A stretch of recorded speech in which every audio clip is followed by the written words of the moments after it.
வணக்கம். இன்றைக்கி நம்ம பார்க்க போகிற சமையல் என்னென்னு பார்த்தீங்கன்னா, ஒரு 7 வகையான சட்னி ரெசிபி தான் பார்க்க போகிறோம். ரொம்ப சிம்பிளாகவும் இருக்கும், நல்ல ஹெல்த்தியாகவும் இருக்கும்.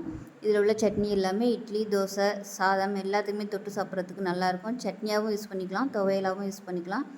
வாங்க இந்த 7 வகையான சட்னி ரெசிபியும் எப்படி செய்யலாங்கிறத பார்க்கலாம். இப்போ ஒரு மிக்ஸி ஜார் எடுத்துக்கலாம். இதில் பார்த்திங்கன்னா மெஷரிங் கப்பில் 1/4 கப் அளவுக்கு வறுக்காத வேர்க்கடலை சேர்த்துக்கலாம். அதே மாதிரி 1/2 கப் அளவுக்கு துருவன தேங்காய் சேர்த்துக்கலாம். இதில் பார்த்திங்கன்னா தேவையான அளவுக்கு உப்பு, 1/4 டீஸ்பூன் போல் சீரகம், இது ரெண்டையும் சேர்த்துக்கலாம். காரத்துக்கு ஏற்ற மாதிரி ஒரு 6 வரமிளகாய் சேர்த்துக்கலாம். இது கூடவே ஒரு 4 சின்ன வெங்காயம் சேர்த்துக்கலாம். சின்ன துண்டு புளி சேர்த்துக்கலாம். இப்போ இது எல்லாத்தையுமே நல்லா கெட்டியாக அரைச்சிட்டு வந்துட்டு பார்க்கலாம். இப்போ பாருங்கள், சட்னி வந்து நல்லா அரைச்சிட்டேன். அதாவது ரொம்ப அப்படியே வலுவலும் நைஸாக அரைக்கக்கூடாது, கொஞ்சம் பரபரன்னு இருந்தாலும் பரவாயில்ல, நல்லாயிருக்கும். இதை வந்து ஒரு பவுலில் மாற்றிக்கலாம். இது வந்து நம்ம துவையில் தொட்டு சாப்பிட்றதுக்கு சூப்பராக இருக்கும். துவையில் யூஸ் பண்ணுறதா இருந்தால் தாளிக்க வேணாம். இட்லி தோசைக்கு தொட்டுறதா இருந்தால் நீங்கள் வந்து தாளிச்சிக்கலாம். இதை வந்து சாதத்துலேயும் போட்டு நீங்கள் அப்படியே பிரட்டி சாப்பிடலாம். இப்போ வந்து நான் ஒரு தாளிப்பு கொடுக்குறேன். இது வந்து ஆப்ஷனலாம். கடுகு, உளுந்து, கருவேப்பிலை, 2 வரமிளகா போட்டு தாளிச்சிருக்கேன், அதை சேர்த்துக்கலாம். அவ்வளோதான், சூப்பராக இருக்கும். நம்ம வந்து அந்த வேர்க்கடலை பச்சையாக அரைச்சி அந்த வாசனை எதுவுமே இருக்காது, நல்லா டேஸ்ட்டாக இருக்கும். ஸோ செஞ்சு பாருங்கள். செஞ்சு பார்த்துட்டு எப்படி வந்துச்சுங்கிறத சொல்லுங்கள். வீடியோ பிடிச்சுன்னா லைக் பண்ணுங்கள், கமெண்ட் பண்ணுங்கள், சேனலை சப்ஸ்கிரைப் பண்ணுங்கள், பக்கத்தில் பெல் பட்டனை ப்ரெஸ் பண்ணுங்கள். நன்றி. இப்போ கடாய் எடுத்துக்கலாம். கடாய் சூடானதும் இதில் ஒரு 4 ஸ்பூன் அளவுக்கு எண்ணெய் விட்டுக்கலாம். எண்ணெய் சூடானதும் 1 டேபிள் ஸ்பூன் அளவுக்கு கடலைப்பருப்பு சேர்த்துக்கலாம். இது கூடவே ஒரு 3 பல் பூண்டு சேர்த்துக்கலாம். காரத்துக்கு தேவையான அளவு வரமிளகாய் எடுத்துக்கோங்க. நான் வந்து ஒரு 10லேருந்து 15 வரமிளகாய் எடுத்துருக்கேன். இது எல்லாமே சின்ன சின்னதாக இருக்குது, அதனால் நான் வந்து கூட எடுத்துருக்கேன். இது கூடவே மீடியம் சைஸாக ஒரு பெரிய வெங்காயம் நீளமாக நறுக்குனதை சேர்த்துக்கலாம்.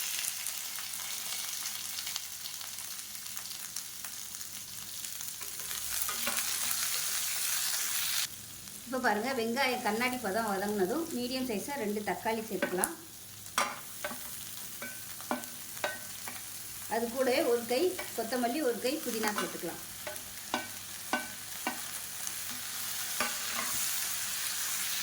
இப்போ இதில் தேவையான அளவுக்கு உப்பு சேர்த்துக்கலாம். இப்போ பாருங்கள், எல்லாமே நல்லா வதங்கிடுச்சு. இதில் வந்து நல்லா ஒரு 3 டேபிள் ஸ்பூன் அளவுக்கு வறுத்த வேர்க்கடலை சேர்த்துக்கலாம். சேர்த்துட்டு நல்லா பிரட்டி விட்டுட்டு கேஸ் அமர்த்திடலாம். இப்போ கேஸ் அமர்த்திட்டு இப்போ ஒரு 3 ஸ்பூன் அளவுக்கு துருவன தேங்காய் சேர்த்துக்கலாம். சேர்த்துட்டு நல்லா நைஸாக அரைச்சிட்டு பார்க்கலாம். இப்போ பாருங்கள், சட்னி அரைச்சாச்சு. இது வந்து ஒரு பவுலுக்கு மாற்றிக்கலாம். இப்போ மிக்ஸி அலசிட்டு கொஞ்சமாக சேர்த்துக்கலாம். இந்த சட்னியை நீங்கள் தண்ணியாக வைக்கிறதாலும் வச்சுக்கலாம், இல்லை கெட்டியாக வச்சுக்கிறதுனாலும் வச்சுக்கலாம், உங்களோட விருப்பம் தான். இப்போ சட்னி நல்லா கலந்தாச்சு. எப்பயும் போல் கடுகு, உளுந்து, கருவேப்பிலை போட்டு தாளித்ததை சேர்த்துக்கலாம். அவ்வளோதான், அருமையான தக்காளி சட்னி ரெடி ஆயிடுச்சு. இட்லி, தோசை எல்லாத்துக்குமே சூப்பராக இருக்கும். எப்பயும் போல் பண்ணாமல் இது மாதிரி வேர்க்கடலை சேர்த்து சட்னி செய்யும்போது உடம்புக்கு ஆரோக்கியமாகவும் இருக்கும், நல்ல டேஸ்ட்டாகவும் இருக்கும். ஸோ இதே மாதிரி செஞ்சு பாருங்கள். செஞ்சு பார்த்துட்டு எப்படி வந்துச்சுக்கிறத சொல்லுங்கள். வீடியோ பிடிச்சிச்சுன்னா லைக் பண்ணுங்கள், கமெண்ட் பண்ணுங்கள், சேனலை சப்ஸ்கிரைப் பண்ணுங்கள், பக்கத்தில் பெல் பட்டனையும் ப்ரெஸ் பண்ணுங்கள். நன்றி. ஒரு பேன் எடுத்துக்கலாம். இதில் வந்து ஒரு 3 ஸ்பூன் அளவுக்கு எண்ணெய் விட்டுக்கலாம். இப்போ எண்ணெய் நல்லா சூடாயிருச்சு.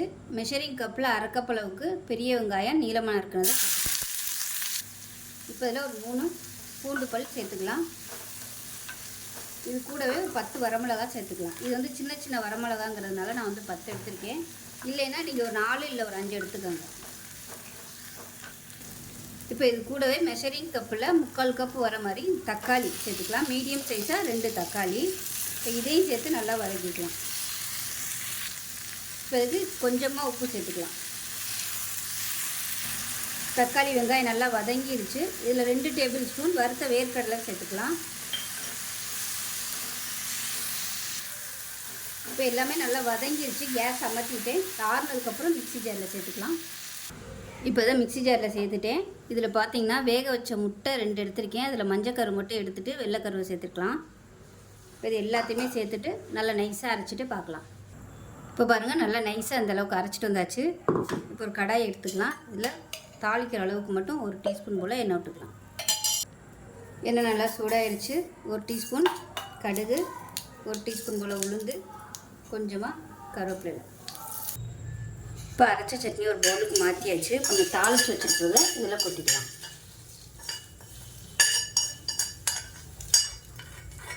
அவ்வளோதான், அருமையான முட்டை சட்னி ரெடி ஆகிடுச்சு. இட்லி, தோசை, சப்பாத்திக்கெலாம் கூட தொட்டு சாப்பிட்றதுக்கு அருமையாக இருக்கும். செஞ்சு பாருங்கள். செஞ்சு பார்த்துட்டு எப்படி வந்துச்சுங்கிறத சொல்லுங்கள். வீடியோ பிடிச்சுன்னா லைக் பண்ணுங்கள், கமெண்ட் பண்ணுங்கள், சேனலை சப்ஸ்கிரைப் பண்ணுங்கள், பக்கத்தில் பெல் பட்டனையும் ப்ரெஸ் பண்ணுங்கள். நன்றி. இப்போ ஒரு மிக்ஸி ஜார் எடுத்துக்கலாம். மெஷரிங் கப்பில் 1 கப் அளவுக்கு துருவின தேங்காய் சேர்த்துக்கலாம். 2 டேபிள் ஸ்பூன் பொட்டுக்கடலை, 6 சின்ன வெங்காயம் சேர்த்துக்கலாம். இது கூடவே காரத்துக்கு தகுந்த மாதிரி பச்சை மிளகாய் சேர்த்துக்கோங்க. இது வந்து சின்ன பச்சை மிளகாய் இருந்தாலும் காரமாக இருக்கும். அதனால் நான் வந்து ஒரு 5 6 எடுத்திருக்கேன். அதை சேர்த்துக்கலாம். இது கூடவே ஒரு 3 இலை மட்டும் புதினா இலை சேர்த்துக்கலாம். இது கூடவே சின்ன துண்டு பூண்டு, அதே மாதிரி சின்ன துண்டு இஞ்சி சேர்த்துக்கலாம். அது கூடவே கொஞ்சமாக ஒரு 5 6 இலை கருவேப்பிலை சேர்த்துக்கலாம். இப்போ இந்த சட்னிக்கு தேவையான உப்பு சேர்த்துக்கலாம். 1/4 டீஸ்பூன் போல் ஜீனி சேர்த்துக்கலாம். இது வந்து ஆப்ஷனல் தான். இப்போ இதில் தேவையான அளவுக்கு தண்ணி ஊற்றிட்டு அரைச்சிட்டு வந்துட்டு பார்க்கலாம். இப்போ சட்னி அரைச்சதை ஒரு பவுலில் சேர்த்துக்கலாம். இப்போ இதில் எப்பயும் போல் கடுகு, வரமிளகாய், கருவேப்பிலை, பெருங்காயம் போட்டு தாளித்ததை சேர்த்துக்கலாம். அவ்வளோதான், சூப்பரான தேங்காய் சட்னி ரெடி ஆகிடுச்சு. இது மாதிரி செஞ்சு பாருங்கள். செஞ்சு பார்த்துட்டு எப்படி வந்துச்சுங்கிறத சொல்லுங்கள். வீடியோ பிடிச்சிச்சுன்னா லைக் பண்ணுங்கள், கமெண்ட் பண்ணுங்கள், சேனலை சப்ஸ்கிரைப் பண்ணுங்கள், பக்கத்தில் உள்ள பெல் பட்டனையும் ப்ரெஸ் பண்ணுங்கள். நன்றி. இப்போ ஒரு பேன் எடுத்துக்கலாம். ஒரு 3 டீஸ்பூன் போல் எண்ணெய் விட்டுக்கலாம்.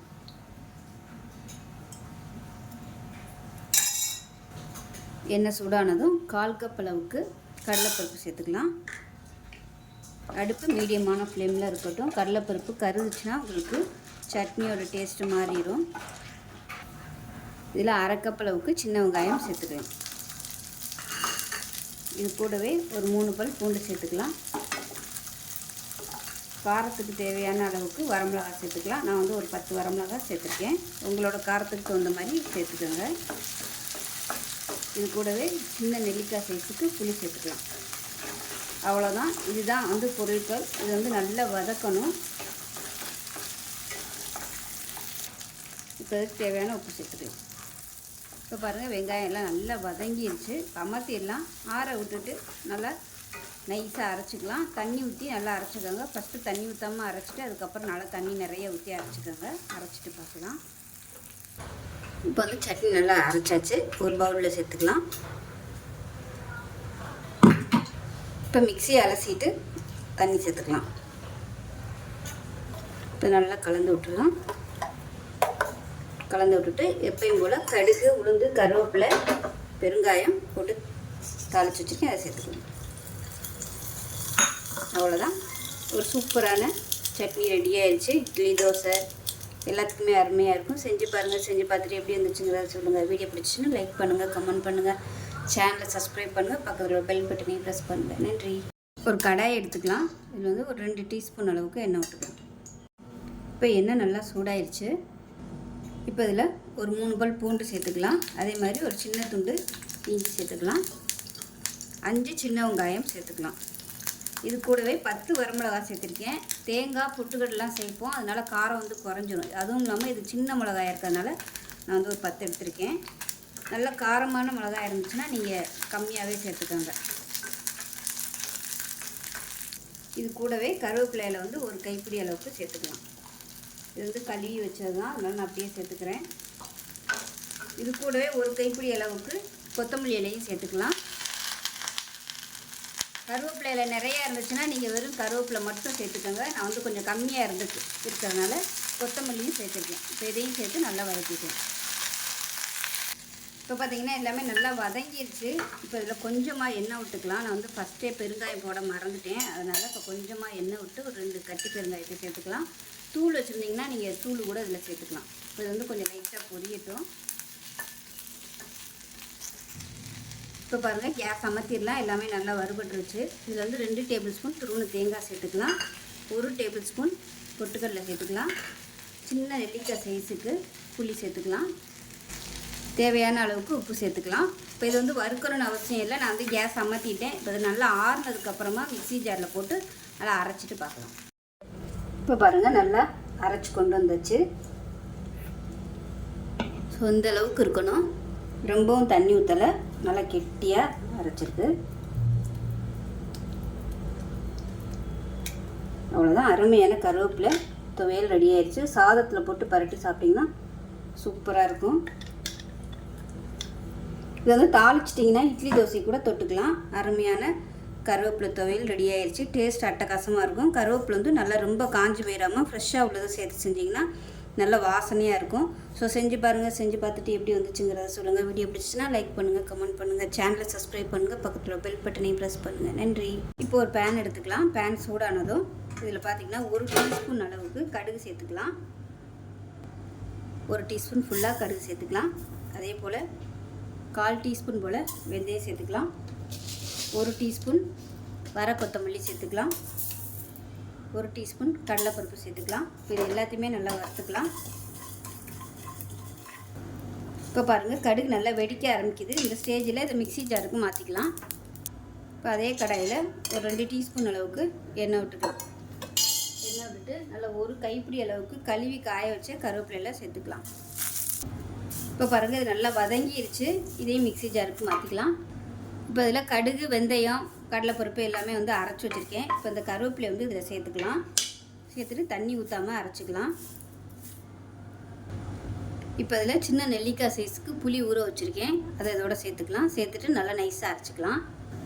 இப்போ ஒரு பேன் எடுத்துக்கலாம். இதில் தேவையான அளவுக்கு நல்லெண்ணெய் சேர்த்துக்கலாம். இப்போ எண்ணெய் நல்லா சூடாயிருச்சு. 1 கைப்பிடி அளவுக்கு பொடியாக நறுக்குனா பூண்டு சேர்த்துக்கலாம். அது கூடவே கொஞ்சமாக பெருங்காயம் சேர்த்துக்கலாம்.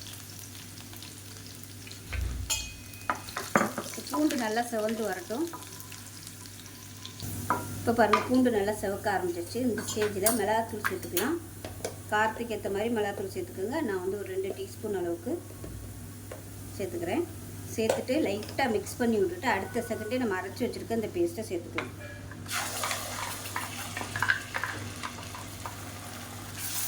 இல்லைன்னா மிளகாத்தூள் வந்து கருகி போயிடும்.